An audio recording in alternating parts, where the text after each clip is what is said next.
Very good. So our next speaker is our beloved Amanda Souto, and she's a lifelong spiritist who has been part of the Allan Kardec Spiritist Society since she was 5 years old. Souto is a speaker, giving presentations both in English and Portuguese. She's also a teacher for the youth spiritist education. She helps coordinate charitable activities at ATSS, and she collaborates with other spiritist educators across the United States. Professionally, Amanda has a Master's of Public Health and is an infectious disease epidemiologist. Please help me welcome Amanda Souto. Okay, so my name is Amanda Souto. I'm coming from the Allan Kardec Spiritist Society of Maryland.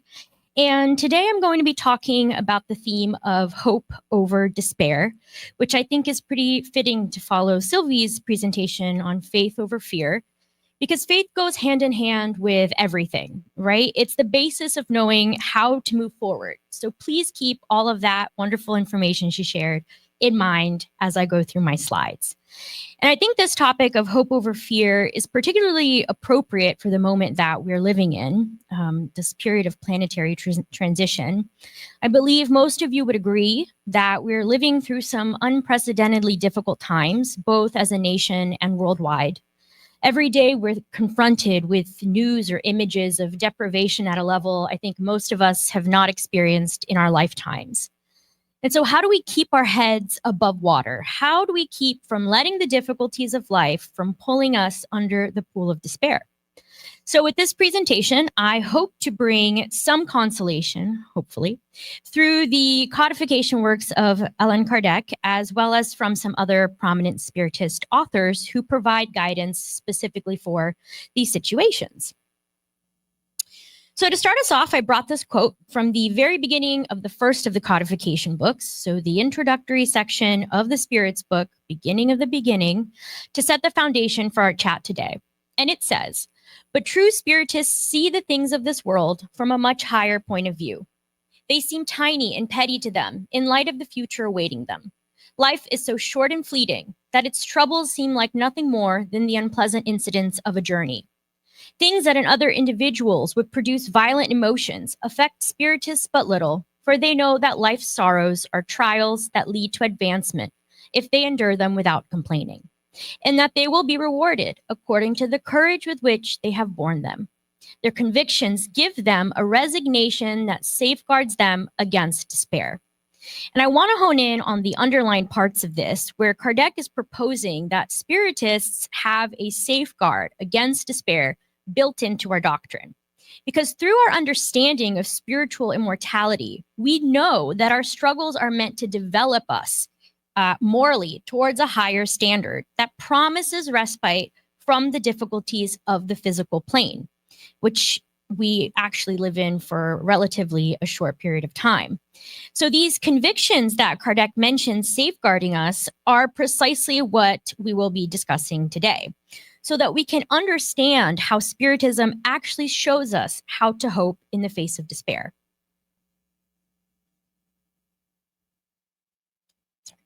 So firstly, I'd like to start with some definitions, which I've pulled directly from the dictionary. They are faith, which means complete trust or confidence in someone or something. Hope, which is the feeling of expectation and desire for a certain thing to happen. And despair, which is the complete loss or absence of hope.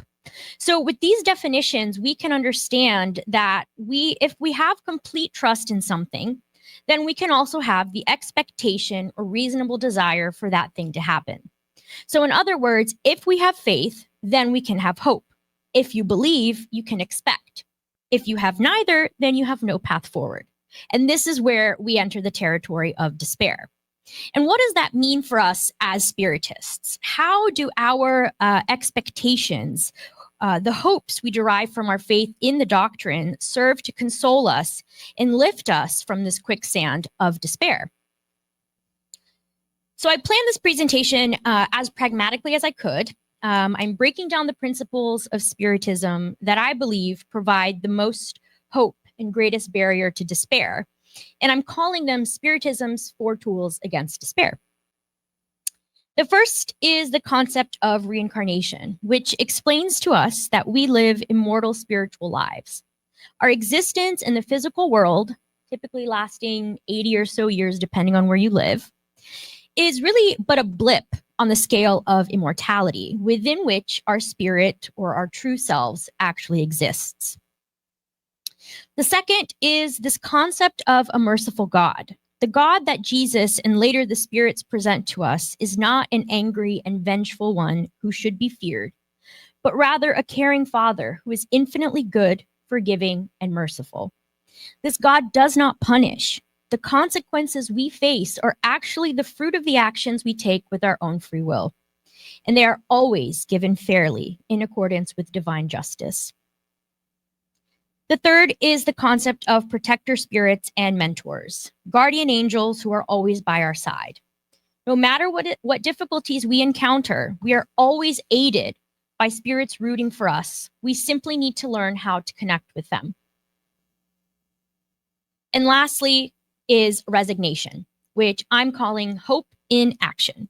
This concept requires the taking of our beliefs and applying them when times are the toughest, and more so being at peace with the divine plan and our place in it.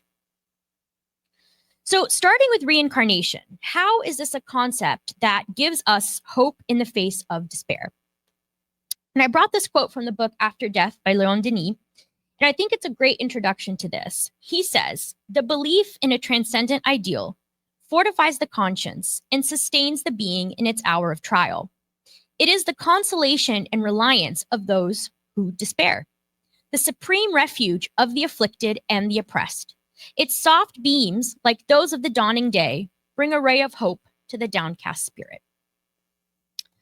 So getting into this, St. Augustine says to us in the section on instructions from the spirits of chapter 5 of the gospel titled, "Blessed are the afflicted. How long will your gaze remain fixed upon the horizons limited by death? When will your soul finally desire to leap beyond the limits of the grave? Even if you have to weep and suffer an entire lifetime, what would that be when compared to the eternal glory reserved for those who have endured their trials with faith, love, and resignation?" So firstly, the concept of reincarnation gives us the understanding that our suffering is temporary because in our spiritual lives, we are immortal. If you have the perspective of immortal life, time becomes relative. If I only have the perspective of one life, even 1 year spent suffering feels like too much. Every minute of anything that isn't bliss feels like agony. But if we put this lifetime of 70 to 80 years in the span of immortality, it's really just the blink of an eye. But as physical beings, our minds are purposefully obscured of this fact. We need to be only aware in a tangible sense of the here and now because it's what we need to survive as animals. I can't focus on finishing my if all I can think about is the fact that I'm going to be making to-do lists for another 1,000 years.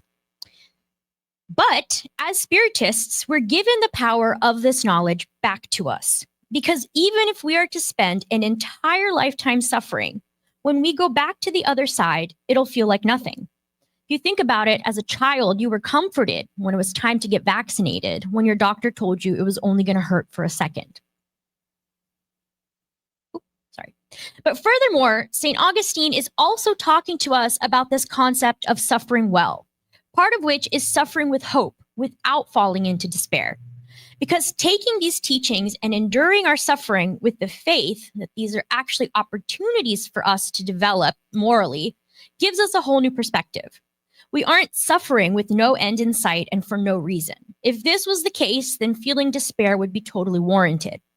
But knowing that we suffer for a reason, for a short time, and with the promise of great reprieve upon our return to the spiritual world gives us hope. So continuing with chapter 5 of the gospel, Kardec tells us that individuals may be born into a painful and difficult situation, precisely to make them search for the means of overcoming it. The merit consists in bearing without complaint the consequences, without giving in to indifference. Again, we're reminded here by the spirits of the purpose of our suffering, because in Spiritism, it's fundamental that we understand the big picture in order to strengthen our hope of overcoming it. So, in fact, our suffering has purpose. And part of the reason for going through these trials is exactly to light that fire underneath us to dig our way out. Because desperation leads to innovation. When we're struggling, when we're in pain, our instinct is to figure out a way to pull ourselves out of that situation. And what Spiritism brings that's so enlightening is it tells us not only why we're in that situation to begin with, but how to dig ourselves out. And how do we do that? By using our trials as an opportunity to learn and by bearing them with patience and gratitude, which leads us away from despair. Our struggles are a time for us to hunker down in our faith, submit to the will of God. And when I say faith, I don't just mean a belief in God or the spiritual world. I'm talking about faith as a verb, not a noun. I mean faith that our trials are temporary, and faith that bearing these trials will bring us many positive things in the future. The spirits go further here with the caveat that the acceptance of suffering does not mean indifference. To endure your suffering with hope is to accept that this is part of the divine plan and approach it with humility and gratitude. It does not mean to simply throw your hands in the air and say, I agreed to go through this, I need to go through this, so I'm just going to sit here and suffer. Because suffering is not meant to be useless. Part of accepting our suffering is making use of it to actively better ourselves and our situation. So rather than feeling defeated and spiraling into despair, we need to use it as an opportunity to act. Continuing, St. Augustine tells us, you who asked for riches and glory, it was for bearing the struggle of temptation and overcoming it. You who asked to struggle in body and soul against moral and physical evil, it was because you knew that the harder the trial, the greater and more glorious the victory would be. And I'll tell you, if you know me personally, you know that life throws me some interesting curveballs from time to time. And this week, in a moment of weakness, I did what any 30-year-old would do in times of crisis. I called my mom. And I was telling her, I said, I'm so tired. I'm so frustrated. I can't deal with this. This is not the life I would have chosen for myself. And this attitude is precisely why every time I do the gospel at home, the spirits send me this chapter. Because the spirits tell us in no short terms, you yourselves chose your trial because you believed you were strong enough to bear it. So why complain now? This understanding that for the most part we choose our trials prior to incarnating is fundamental to understanding our suffering. This ability to return to the physical life over and over and to choose a life plan that will allow us to fix our moral flaws is an undeniable demonstration of God's love. Because our God is not one that asks for our fear. He is one who asks for our commitment to ourselves, our commitment to bettering ourselves through these trials, which we're even given the luxury of choosing. And this is where gratitude comes in.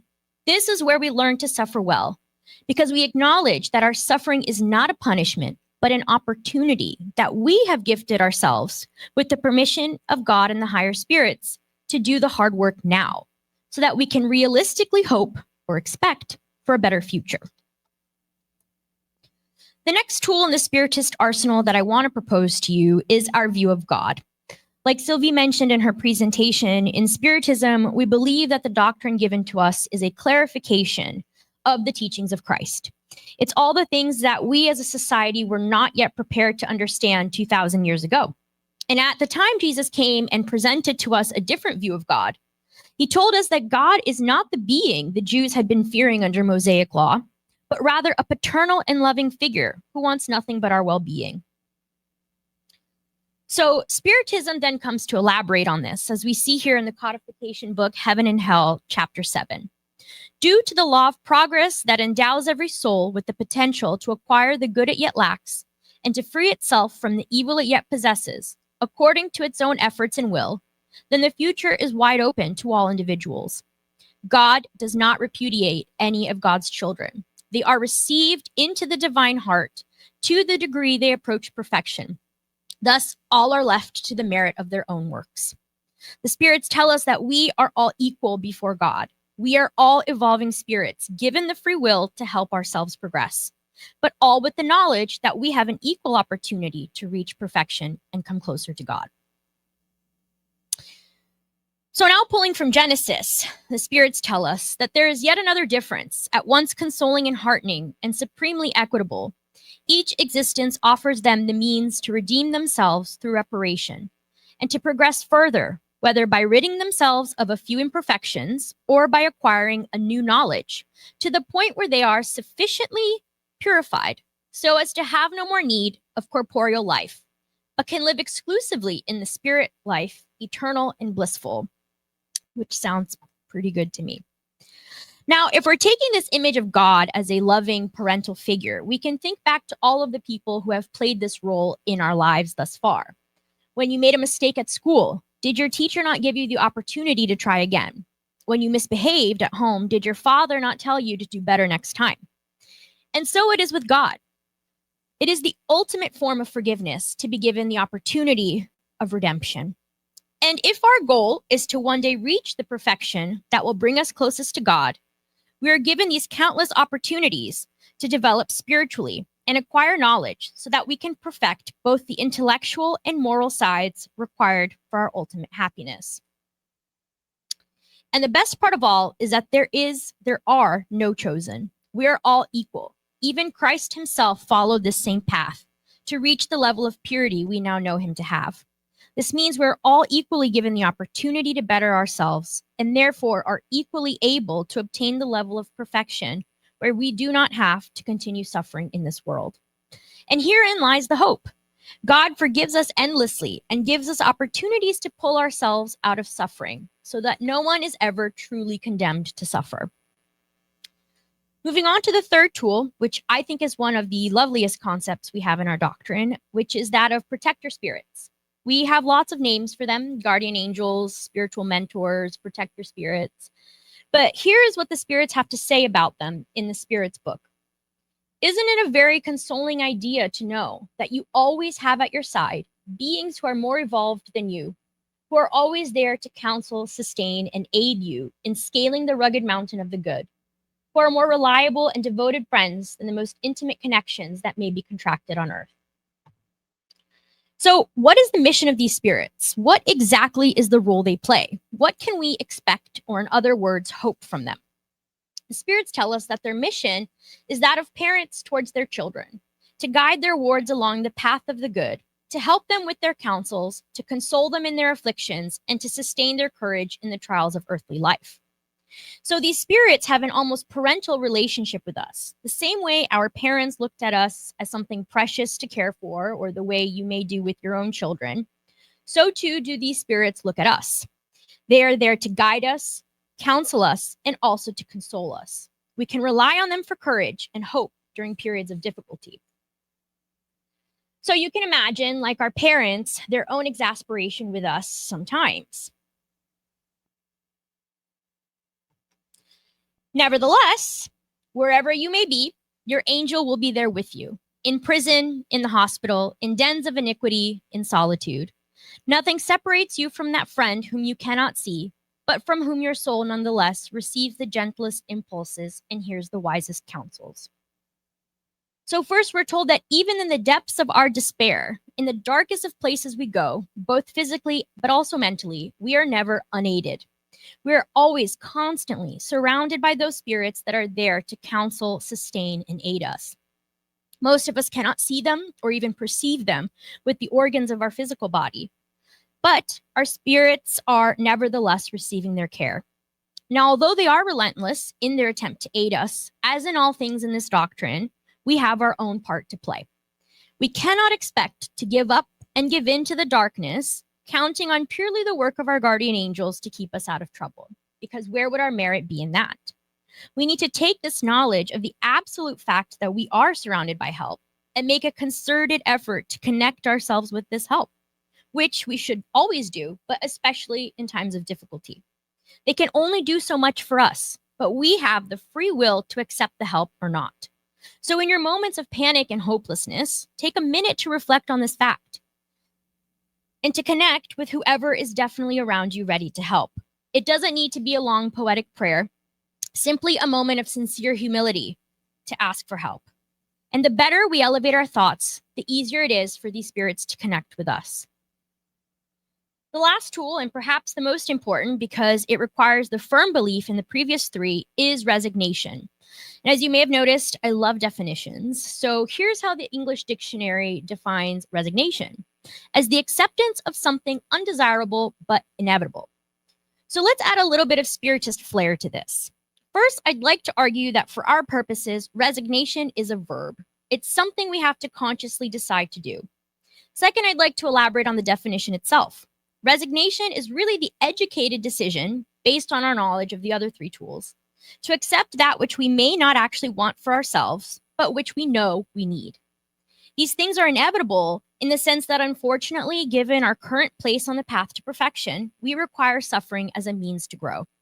But also in the sense that we exist within the plan of divine justice, which is governed not only by God's mercy, but by the laws of action and consequence.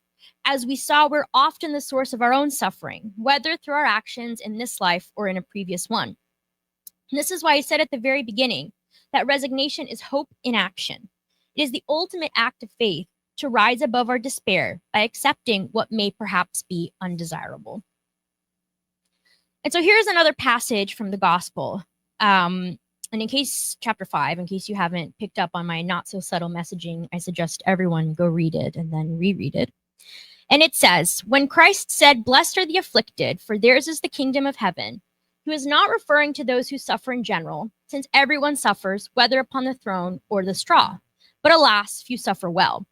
So it tells us that when Christ was referring to the afflicted in this passage, he was referring to a very specific subset of people, those who he describes as suffering well. But how do we suffer well? Well, we need to acknowledge and believe wholeheartedly that, number one, we are immortal spiritual beings who are given the gift of physical incarnations to develop our spirits morally and intellectually. Two, that prior to the start of the reincarnation process, each spirit is given the opportunity to determine the challenges and obstacles they will face in order to overcome their own moral flaws. Thus, many of our struggles are by our own design. And three, that therefore there is no such thing as injustice. Our struggles are a result of the laws of cause and effect and a direct consequence of our actions, either in this life or in a previous one. So if I said resignation is a verb, a conscious action, how do we do it? And Lacordaire answers it by saying, when a reason for vexation or trouble touches you, try to lift yourselves above it. And when you have managed to control the impulses of impatience, anger, and despair, say to yourself with satisfaction, I was the stronger. We see here that the first part of suffering well is resignation. It is to rise above your struggles. It's part of our human condition to become overwhelmed and have difficulty processing and comprehending things when we're suffering. Sylvie gave some excellent examples of all of the awful symptoms biologically we experience. But we, are biologically built as animals to focus on the pain and figure a way of how to fix it. This is how we've survived and evolved through millennia. But when we come to the conclusion that it's not in our power to fix it, we become desperate and we prepare to give up. But the spirits have come with the consolation and instruction that tell us that in those moments of despair that are so natural to us, we must pause and make a concerted effort to manage our impulses, our impatience, and our anger. As Sylvie said, to be calm in our faith. We need to resign ourselves to the moment of our suffering and shift our energies towards lifting our spirit above the pain and torment of physical existence. And this takes enormous strength. As I said, it's not something that comes naturally to us as humans. It's a Herculean battle that we have to fight with ourselves our whole lives. But to do so is to have the satisfaction of saying, I succeeded, I suffered well. So what is the point of suffering well? What benefit is it to me to rise above my suffering versus giving in to despair? Now, something that you see everywhere in both our gospel and other gospels is this concept of being rewarded for our pain. If we suffer well, we get something really good at the end. So Lacordaire continues by saying, blessed are those who have the opportunity to test their faith, firmness and perseverance, and submission to God's will. For they will receive 100 times the joy they lacked on earth, and after labor will come repose. So Lacordaire is explaining here that to resign is to change your perspective on your suffering. Rather than seeing it as an unbearable injustice, we should look at it as an opportunity to grow. It's an opportunity for us to test our faith, meaning to really test how much you believe what you're learning here. Can you really, when push comes to shove, apply the teachings of this gospel? We must see it as an opportunity to test our perseverance, our ability to continue pushing forward despite the threat of despair that overcomes us. And lastly, we must see it as an opportunity to test our submission to the will of God, meaning we must see it as a chance to practice our understanding of God's love and divine justice. And then Lacordaire says that the suffering will be replaced 100 times by joy and rest. And what does he mean? He means that if we can manage to suffer well in this life, we will reap the benefits of this struggle in our spiritual life and in our future material lives. We will have less and less suffering to do, and will experience more and more happiness and respite from the pain of the physical world. So here are the main takeaways that I'd like you to remember on your way out. The first is that hope is the expectation that comes from faith. If we are truly convicted of our faith, which in Spiritism is rational above all, then we can reasonably hope for its evidence. The second is that Spiritism gives us tools against despair. We have the knowledge of reincarnation, the mercy of God, protector spirits, and instructions for suffering well. We are active participants in our evolutionary journey. Hope in Spiritism requires action and our free will. We need to not only believe, but to put this belief into practice in the toughest moments. And lastly, that we need to learn to suffer well. We need to see our suffering as an opportunity for growth, which will in turn ease our suffering both in this life and in the next.